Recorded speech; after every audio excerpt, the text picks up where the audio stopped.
I don't know about you all, but when I was a kid, I went through various phases of what I thought I would want to do with my life.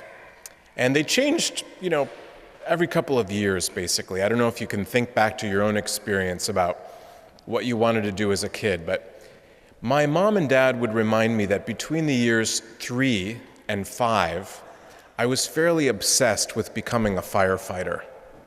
So I would wear this toy firefighter's helmet and I'd race around the house imitating a siren for about 10 hours a day.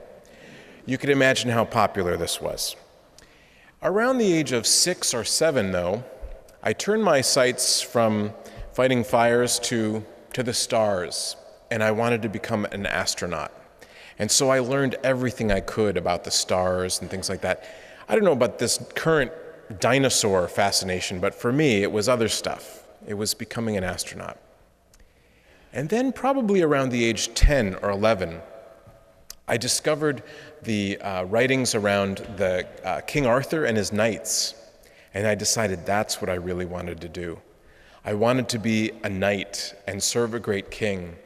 I wanted to go on quests and fight dragons and save damsels in distress, whatever a damsel was. Do you, maybe in your own fascination with, the future as a kid, have recollections of those same things? And I'm not sure what the corresponding fantasies for girls would be. I'd be interested to hear what kind of things the women in our audience wanted to be as kids. But how many of you have ever aspired to be even vaguely heroic?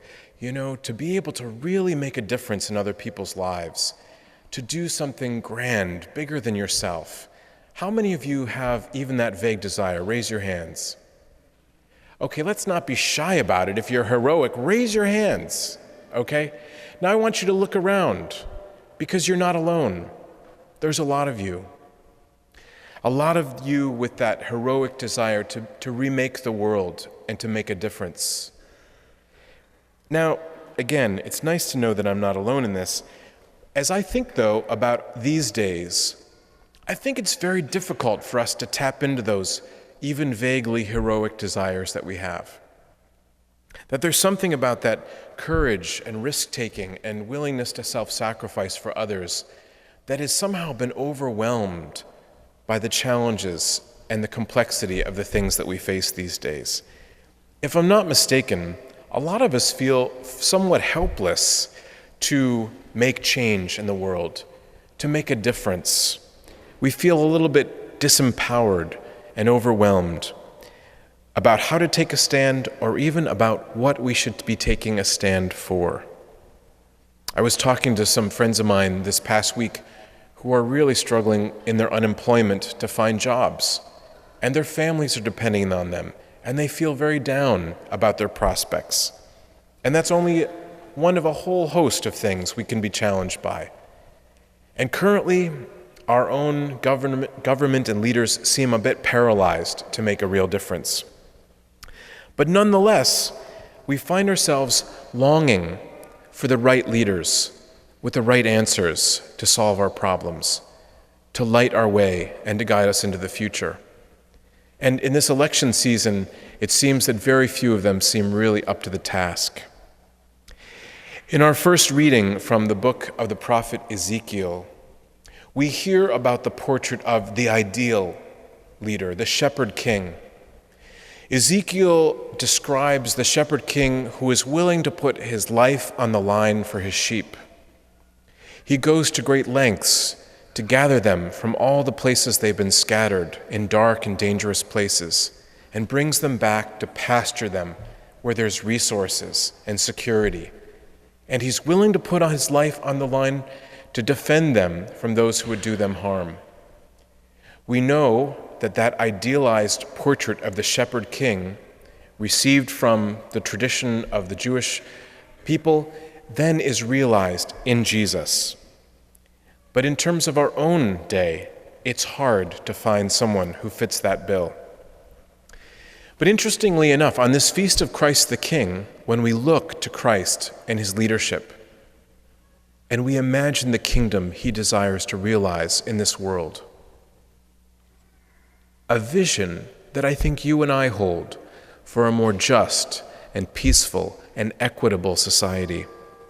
Jesus turns the tables on us, and in fact, turns our attention as we search for leaders back to ourselves. He in fact asks us to re-engage that vaguely heroic desire in each of us to make a difference, to be courageous and self-sacrificing, and to be generous in our service of others.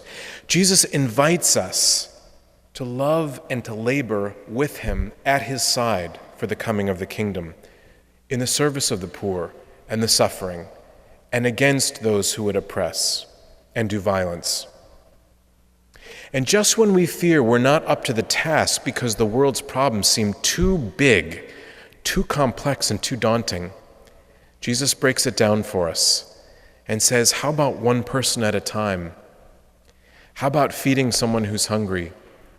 How about giving water to someone who's thirsty? How about contributing one holiday meal to a hungry family this Thanksgiving, or spending an hour or two cleaning out our closets and drawers of clothing we don't need to give it to those who are in need? How about putting together some care packages for the sick or for those who are incarcerated, or making sure that the homebound this week, our own loved ones and our families, really feel our caring presence and don't feel abandoned?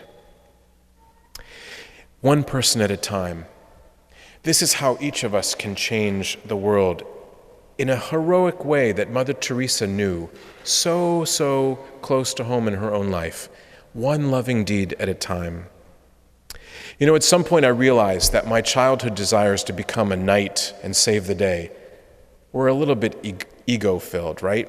And they weren't really going to make a big difference.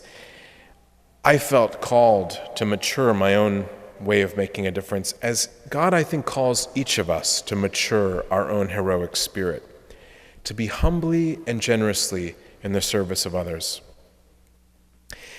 Every time we gather at this table, we're reminded of the way that Jesus desires to live and breathe in our own flesh and to reach out through our generosity into the lives of others, to serve the needs of others.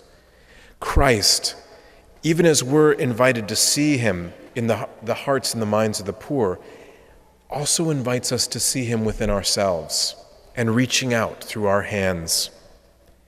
And at the sign of peace, as you grasp the hands of people you know and strangers who share our faith and shared mission, we know that we're not alone in the desire to make a difference, and together we can make the change in our society that we desire to see, to move in the direction of the kingdom.